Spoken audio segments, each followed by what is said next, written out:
Dear students, आज का हमारा जो टॉपिक है वो है सिंबल ऑफ एलिमेंट्स। यहाँ आप एक क्वेश्चन इस तरह से बना सकते हैं कि व्हाट इज द इम्पोर्टेंस और significance of symbol of element। आप ये क्वेश्चन को नोट कर लीजिए। व्हाट इज द इम्पोर्टेंस और significance of symbol of element.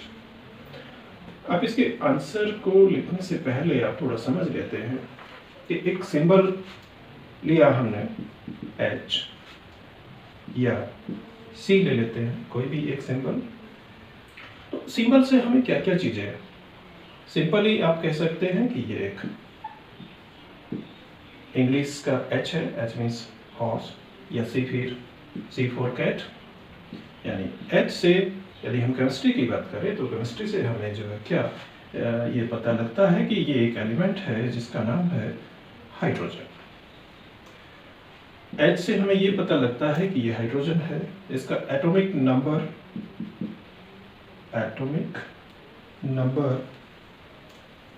इसका इक्वल टू 1। इसमें प्रोटॉन 1। अब ये भी कह सकते हैं कि इसका atomic mass unit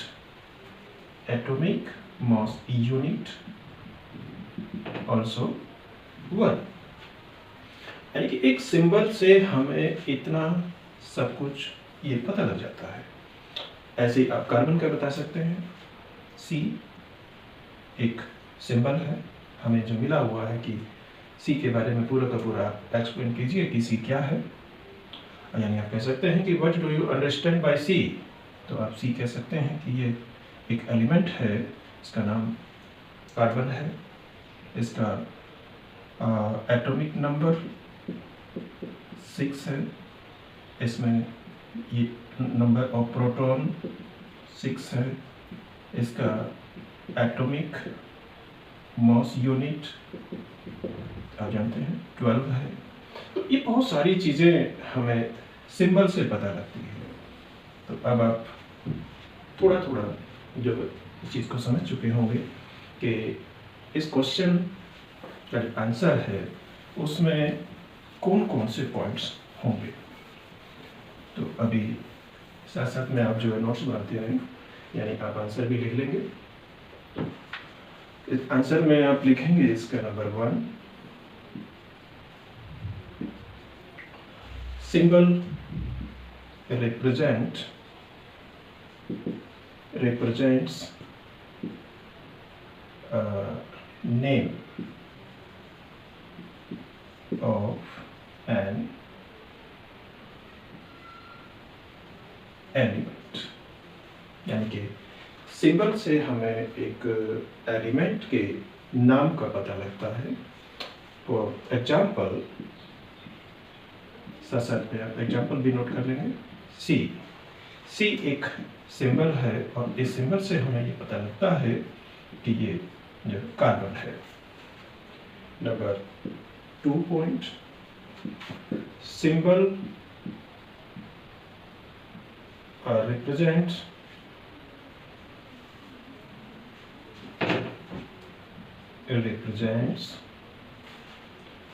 one atom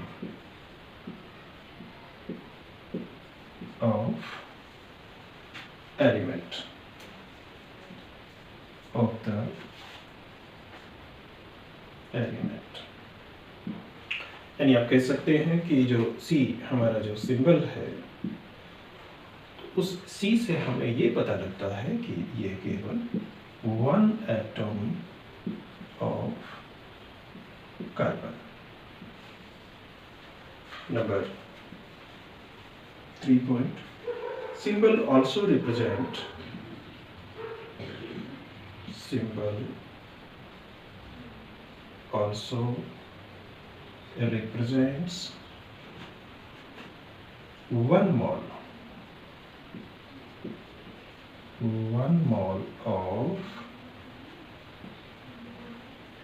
the element.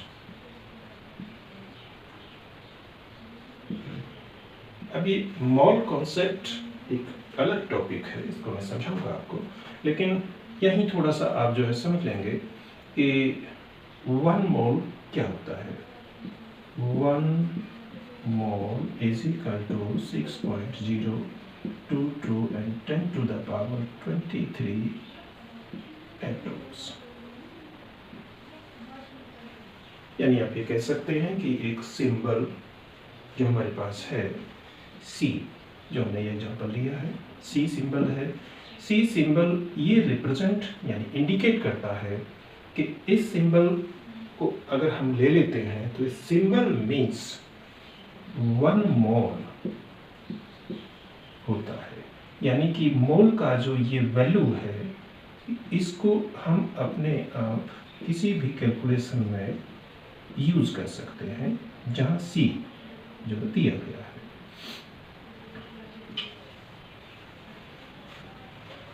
ये पॉइंट नंबर 4, सिंबल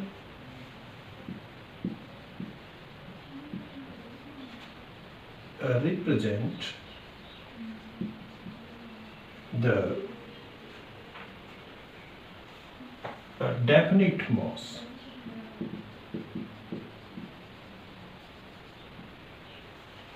यानी कि एक सिंबल में जो भी सिंबल दिया गया है वो एक जो डेफिनिट मास को रिप्रेजेंट करता है।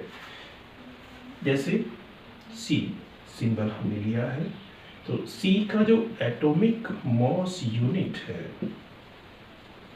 Atomic mass unit is equal to 12। तो इसको 12 को हम ग्राम में शो कर सकते हैं, यानी कि C symbol is equal to ये 12 ग्राम। ये एक डेफिनिट ये मास है। Now we are starting next topic, chemical formula.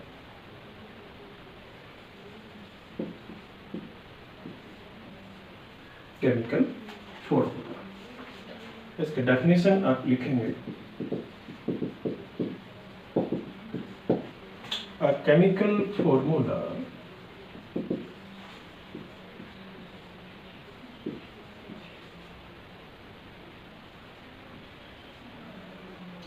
formula represents the composition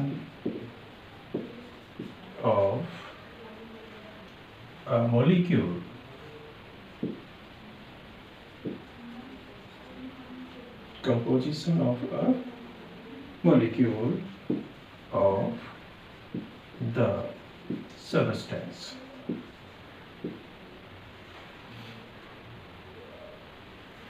In terms of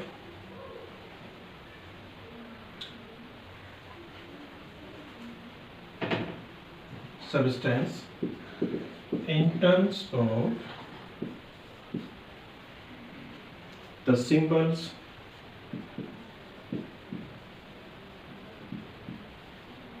of the elements present in the molecule।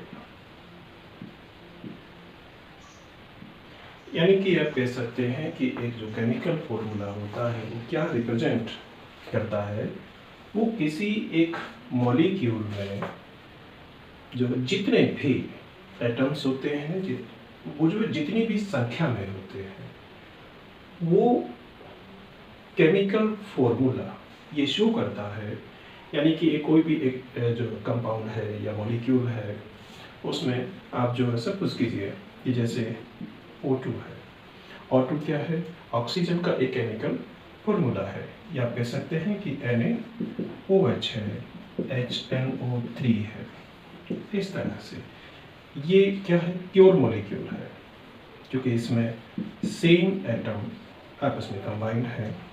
ये क्या है? कंपाउंड है, यानी कि ऑक्सीजन में जो ये प्योर ये मॉलिक्यूल है वो एक तरह से, यानी आप कह सकते हैं कि उसमें ये जो कॉम्बिनेशन है ऑक्सीजन का वो इक्वल कॉम्बिनेशन है, लेकिन यहाँ अलग अलग एटम्स हैं जो आपस में कंबाइंड है। जैसे कि आप यहाँ कह सकते हैं atomicity of oxygen is equal to 2। Atomicity आप पढ़ चुके हैं, लेकिन अगर हम केमिकल फॉर्मूले की बात करते हैं तो यहाँ ऑक्सीजन का जो केमिकल फॉर्मूला है वो क्या शो करता है? वो ये शो करता है कि ऑक्सीजन के, यानी ऑक्सीजन गैस के केमिकल फॉर्मूले में 2 ऑक्सीजन एटम है। इसी तरह NaOH में हम कह सकते हैं कि Na एक एटम है, O एक एटम है एंड H एक एटम है, यानी कि अलग अलग एलिमेंट NaOH का एक ये मॉलिक्यूल है, एक कंपाउंड है। सेम स्ट्रक्चर आप H2O में देख सकते हैं कि H2O का एक मॉलिक्यूल है। इस ये मॉलिक्यूल में हाइड्रोजन कितना? 2, ऑक्सीजन कितना? 1। तो एक तो ये पता लगता है केमिकल फॉर्मूले से कि उस कंपाउंड में कौन कौन से एलिमेंट्स हैं और कितनी संख्या में है। 2 हैं, 3 हैं, 4 हैं।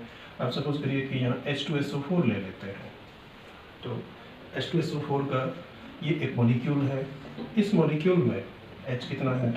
2, S 1, ऑक्सीजन 4। तो हमारा जो ये केमिकल फॉर्मूला है वो ये बताता है कि उसमें कौन कौन से एलिमेंट्स हैं एक मॉलिक्यूल में और वो कितनी संख्या में है।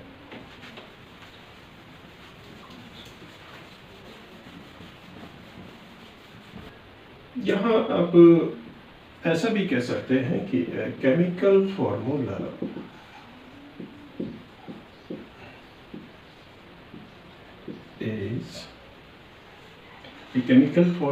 is also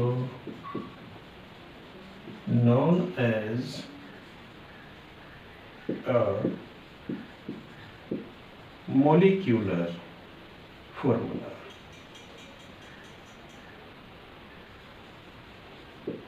यानी एक मॉलिक्यूल का एक एग्जैक्ट जो फॉर्मूला होता है वो कह सकते हैं आप इसको सिंपल लैंग्वेज में। ये फॉर्मूला जो है आपके जो होते हैं केमिकल फॉर्मूले, ये 2 टाइप्स के होते हैं। Number 1 formula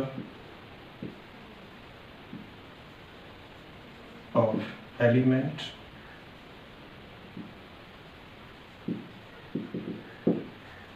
and number 2 formula of compound। Number 1 को लेके हम चलते हैं, फॉर्मूला ऑफ एलिमेंट। इसके बारे में समझते हैं, इसको हम बाद में समझेंगे। तो नंबर 1 फॉर्मूला ऑफ एलिमेंट, आप इसके बारे में थोड़ा लिख लीजिए। The chemical formula of an element is a statement of the composition of its molecule in which symbol tells us, यानी symbol हम बताते हैं tells us the element and the subscript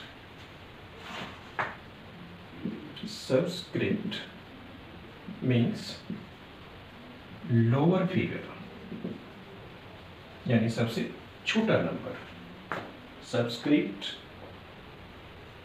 ये ब्रैकेट में ले सकते हैं आप, ये जो है lower figure tells us how many atoms are how many atoms are present in one molecule।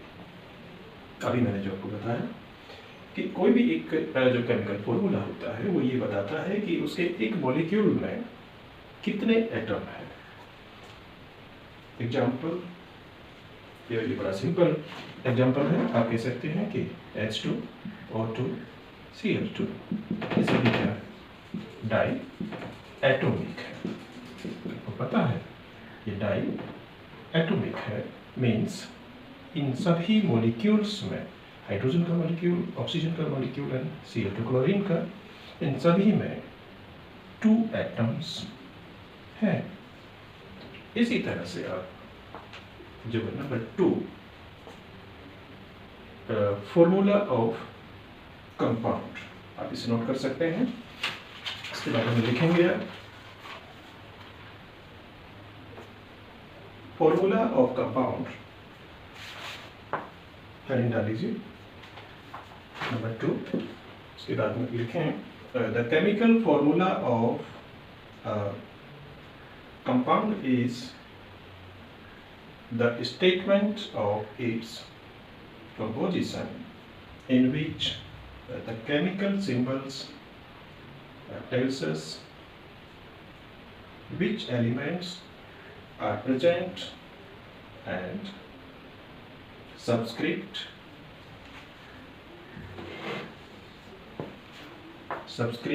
यानी कि lower figure tells us how many atoms of each element are present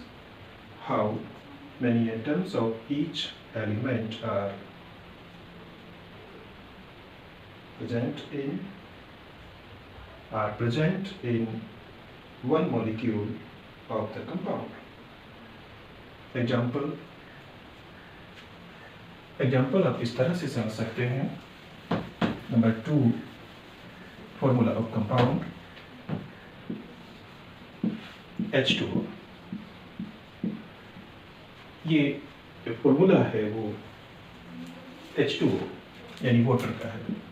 आप जानते हैं it is formula of water. इसमें इस फॉर्मूले से हमें ये पता लगता है कि इसमें हाइड्रोजन 2 एटम, ऑक्सीजन 1 एटम, इस तरह का इसका जो है कंपोजिशन है। यानी कि H2O के एक मॉलिक्यूल में 2 एटम हाइड्रोजन है एंड 1 एटम ऑक्सीजन है। आप H2O की फॉर्मेशन थोड़ा देख सकते हैं। H2O की फॉर्मेशन जो है किस तरह से होती है, H2 + O2, क्योंकि हमारा जो नेचर में हाइड्रोजन गैस इस तरह से रहती है, ऑक्सीजन गैस इस तरह से, दोनों गैसेस होती हैं। तो इन गैस से हमारा बनता है H2O प्लस H2 आ गया O2, O आ गया सिंगल, लेकिन अभी एक O बचा है।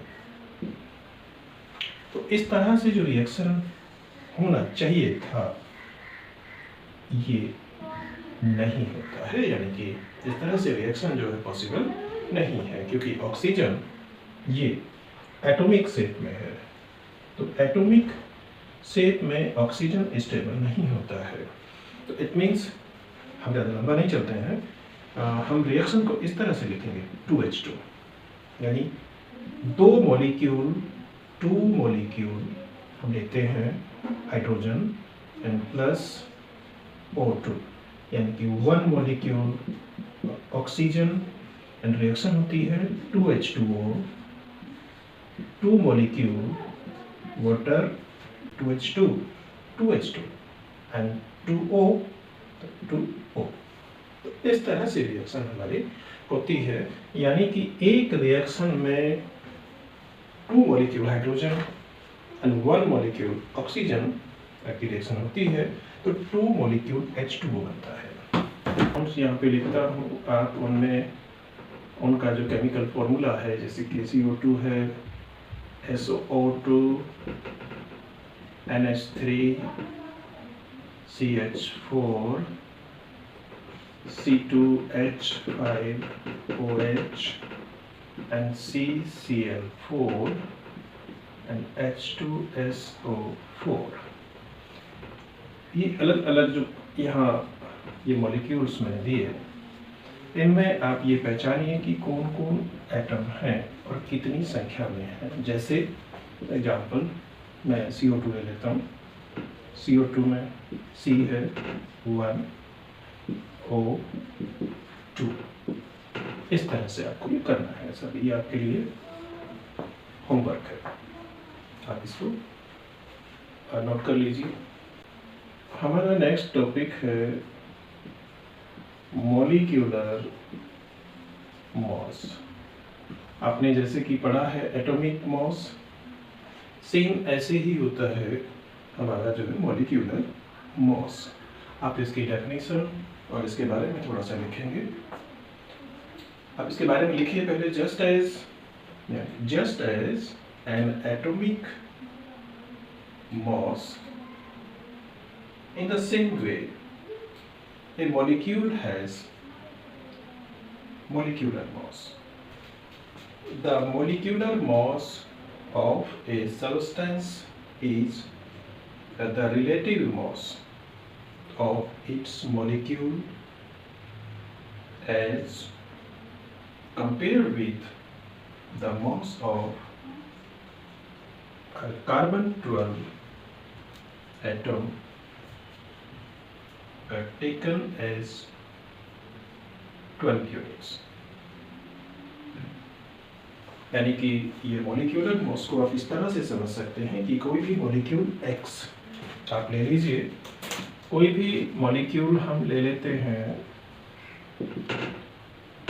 X, उसके मॉलिक्यूलर मॉस हम निकालते हैं। तो मॉलिक्यूलर मॉस को हम किस तरह से जो है निकालेंगे, तो C12 मैंने आपको बताया है कि atomic mass and molecular mass का जो ये मेजरिंग स्केल है वो C12 है। एटॉमिक मॉस में आपने ये देखा है कि C12 का 1/12 पार्ट इज इक्वल टू ये है 1 यूनिट। आपने एटॉमिक ये मॉस में ये सीखा है। तो आप कह सकते हैं कि molecular mass of X is equal to ये है 1/12 part of C12 multiply X। यानी कि आप ये कह सकते हैं कि हमारा जो X का मॉलिक्यूलर मॉस है वो ये बताता है कि C12 का जो 1/12 पार्ट है उससे वो जो है वो कितने गुना वो भारी है। यानी आप एग्जाम्पल से समझ सकते हैं कि हम ले लेते हैं N7N14। तो N14 ये एक एटम है। तो आप पहले एटॉमिक ये मॉस को समझ लेते हैं कि इसका जो एटॉमिक मॉस है, atomic mass of N is equal to 14। तो ये 14 जो है कैसे है, क्यों है, तो अब ये कह सकते हैं कि 1/12 इज इक्वल टू 1 यूनिट। एक ये यूनिट के बराबर है। तो ये 14 जो है आप कह सकते हैं कि atomic mass of nitrogen atom is 14 times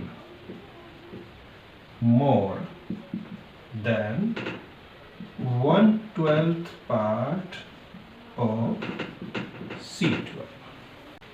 same way आप कह सकते हैं कि N2 जो गैसियस स्टेज में है उसका जो मॉलिक्यूलर जो मॉस होगा वो होगा 28।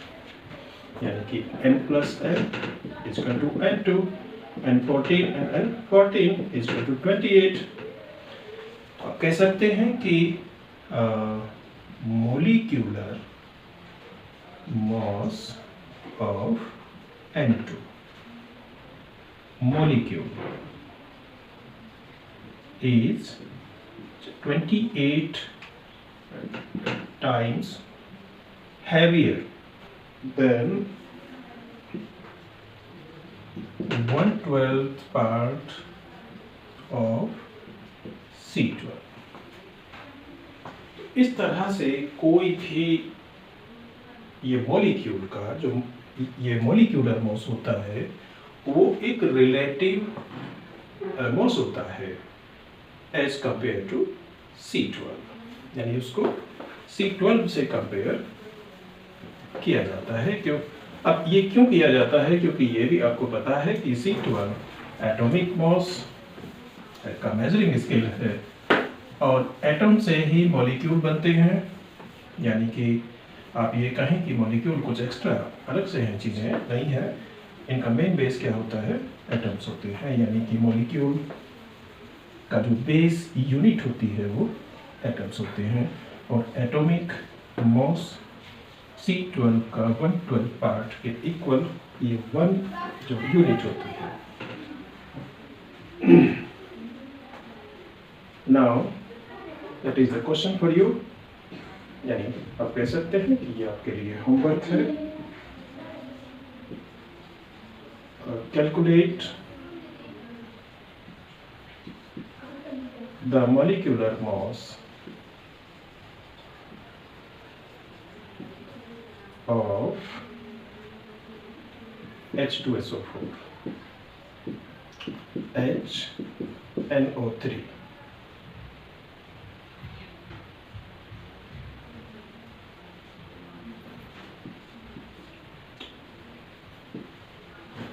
atomic mass of H is equal to 1, S is equal to 32 and O is equal to 16, N is equal to 14, H S हो गया, O 16 O हो गया and 14। अब इनमें से H2SO4 का आप किस तरह से निकालेंगे? पहले तो आपको ये पता होना चाहिए कि H2SO4 में कौन कौन एलिमेंट है, यानी कि H कितना है 2, S 1 एंड O 4। तो यहाँ आपकी हेल्प थोड़ा सा मैं कर देता हूँ कि H2O का जो वाटर है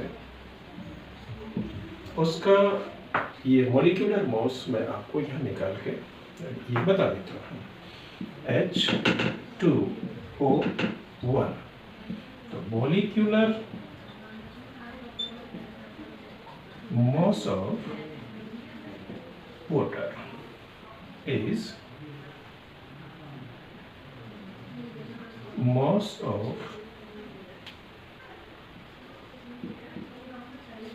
atoms, यानी आप कह सकते हैं कि molecular mass of water is, और थोड़ा सा इसको थोड़ा सा क्लियर आप कर लीजिए, water is sum of mass of atoms, यानी कि H मल्टीप्लाई 2, H क्योंकि 2 है and plus O multiply 1, then H का एटॉमिक मास कितना है 1 मल्टीप्लाई 2 एंड प्लस O का 16 and multiply 1 is equal to 2 plus 16 is equal to 18 ग्राम। यहाँ इसको हम ग्राम में शो करेंगे 18 ग्राम। तो अब आप यहाँ से हेल्प लेके H2SO4 एंड HNO3 इनका जो मॉलिक्यूलर मास आप निकाल सकते हैं। इसके साथ साथ और नोट कर दीजिए NH3 NH4Cl। अब आपको एटॉमिक मास Cl का चाहिए होगा, तो Cl is equal to 35.5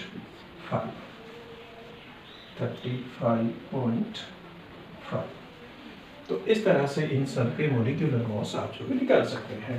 I think आप एटॉमिक मास के साथ साथ में जो है molecular mass and formula of element and formula of compound ये सब आप सीखे होंगे। सो ये बाकी के टॉपिक्स हम जो है नेक्स्ट वीडियो में करेंगे।